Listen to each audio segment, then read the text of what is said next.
Бізде 20-шы есепте теңдеулер жүйесі берілген екен. Бізде x пен y-тің мәнін табуымыз керек.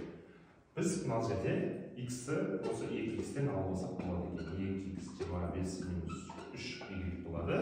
2x-ті мына жерге қоямыз. Біз 6x-ті қалай өрнектесек болды? 6x тең 3 көбейтілген 2x болады. Жаза аламыз, осылай.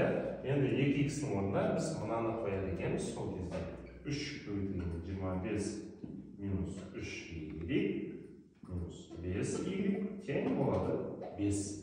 25 3-ке көбейтсем 75, 3-ті минус 3y-ге көбейтсем 9y минус 5y тең болады 5. Минус 9-дан минус 5 азайтсам бізде 14y болады.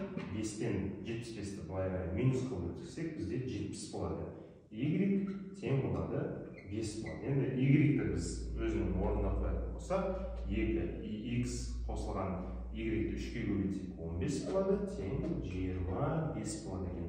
2x тең болады 25-тен 15 минус көбейтілген 10 болады, x тең 5 болады. Жауабымыз 5-те